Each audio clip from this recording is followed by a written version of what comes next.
John here, guys, and today we're here with Radiomaster's new GX15. This is the latest product by Radiomaster, and we're going to see what all the fuss is about. Is this just a boxer with the screen on top, or is this something a little bit more? Now, look at this thing. Now, first thing you might be thinking to yourself, is this just a TX15 with the screen on top? This is a lot more than meets the eye here, and it's going to have a lot of features that are not included in this TX15. And this TX15, which is the spiritual successor to the Boxer, is essentially what my daily driver is. And I'm going to tell you why this might be what you want to switch to, and maybe some other reasons why if you have one of these bad boys, you might be good where you're at. Now, this is the second or third model where this one, which tend to be more mid-size as opposed to a full-size radio like their flagship. This is the TX16S3. This is the newest, top of the line, biggest screen, all the features, but this new GX15 has a few things in its bag that not even the flagship has. Now, the most notable thing that it's going to be on there is this is the first radio that they've put out that has a premium, very satiny, glossy sort of carbon fiber finish. That's opposed to like almost like this is sort of a satin finish, and then this one is actually sort of a matte finish. Now, which one looks the best? I'm going to leave that to you. We're going to compare all three of these on my Tesla Model S Plaid. That is a car that has a sticker price of almost $150,000, and we're going to see which one of these matches the carbon fiber dash the best. Now, in case you're wondering, no, I didn't make the money to buy that car through YouTube. I wish that I did. What I had to do was find one with extremely high miles. Special shout out to Radiomaster for sponsoring this video of the GX by Radiomaster. So what are the features that make the GX16 unique? Well, first of all, and most notably, this has Gemini, dual diversity system on board. That's right, this is true dual band. It can use the regular standard Express LRS, but it can also use the dual band Gemini system. Now, what Gemini dual band does is it allows you to have two different receivers on your receiver, one that is like lower in the band, one that's higher in the band, so that you always have one of those transferring through for ultimate chance of connectivity, and you can actually go to 1,000 hertz refresh rate using that system. You can also use your regular old tried and true Express LRS. So that is the most significant advantage over something like either one of these other radios. Now, as you can see, in some ways, this is a little bit smaller than the TX15, but overall it's a little bit higher because the screen is moved on top. Now, some people are going to like that screen on top. I believe the screen size is a very similar 3.5 inch beautiful color touchscreen. Now, the touchscreens do make it a lot easier to set up your radio whenever you're working with one of these type of things.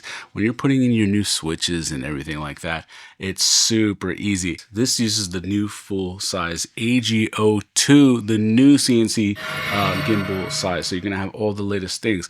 This one has more switches. If you look on the top, you have 8 switches on the top, which is what you have on your flagship TX16S. TX15 only has the 4 switches along the top. I believe you can add 2 other ones, but if you need a maximum amount of switches, this might be a better option for you. This one also has the premium leather, the supple leather side grips that I really, really like. I wish that I had those for the TX15. Leather daddy? Oh, is there such a thing? That is something that you can only find on the very top of the line flagship models for a little bit while. And so it's really nice that this is sort of a middle size that has some top of the line features. One other unique feature that is in this radio is that it has a gyro in there. So if you ever did use a model where you actually tilted things in order to control one of your axes, maybe you wanted to tilt to roll, you actually wanted to roll, that would be what you would want to do. So if you like to roll while your craft rolls, this is what you're going to want to do. Another nice thing is that the traditional barrel scroll wheel has been changed for a circular jog wheel, and that the 4 buttons that normally go along the top has been changed for a directional, almost controller style button layout. I think some people, especially if you're coming from a gaming background, you actually may like this better. For me, my brain is just more used to the 4 buttons, so that was just like different. Also, the 2 pot switches that I have never used in my life have moved from the top down to the bottom to make room for that beautiful screen that is up at the top. The 6 position switches that you normally run across the front over the screen on both of these, they are now moved to smaller little groups of 3. Now, most people are not going to ever care about this. Most people don't use this. I actually use the 6 position for team racing back when we had the Mayhem team race. Now that race was canceled for this last year, so I don't know if that's ever going to be a big deal. I prefer to have them in a row in case I need to hit it without looking. I can switch from my drone 1 to drone 2 to drone 3. That's a team racing thing, so that's just something different. If you did use these, they're in a slightly different configuration, 2 groups of 3 instead of 6 across. Other than that though, if you don't use dual band Gemini, then it's really a materials preference. I will acknowledge that overall, looking at this right out of the box, it just looks nicer. It feels nicer with the leather on the side. It has a metal handle, which I really like on the back, as opposed to like this cloth thing that's like a seat belt. I mean, honestly, when you're walking around the track holding it like a little Louis Vuitton purse is kind of funny to look at. And when I hang it on the wall back there, the leather, the cloth strap is actually nice, but for looks wise, this just feels more premium. I don't know what the cost is going to be for this. I'm imagining because of the dual band and because of the leather and because of the more premium shell, it's probably going to cost a little bit more than the TX15. So if you need those features, you can decide which one is going to go for you. Now, which one of these am I going to go with for the future? I would say I will probably stick with the TX15. Why? Because in some dimensions, this is smaller, but the overall height, this is actually slightly taller. And I tend to travel at least once or twice a year, like on a flight going somewhere with my radio. So having it as small as possible is a premium for me personally. But I could easily switch to one of these, no problem. I love that Radiomaster, for the most part, puts the spacing of all of these almost identical.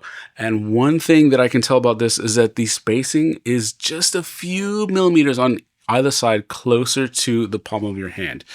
So Radiomaster has a very specific spacing that they've used all the way back to the original TX16S. That has remained consistent to the Boxer, to this new version of the TX15, to the TX15. This GX15, it moves out slightly, like maybe 5 millimeters on each side. I don't think that's enough to disturb your muscle memory because the gimbal throw distance itself is going to be the same. But that's just something for you to note. The other nice thing about this is that it does have the full color changing gimbal setup with all the LEDs that you have on your other models as well. So just note that you do have that color change LED setup out of the box. What do you think in the comments, guys? Is this something that you might want to upgrade to if you're looking for your new radio and you want Gemini? Pretty nice option right here. Thanks, guys.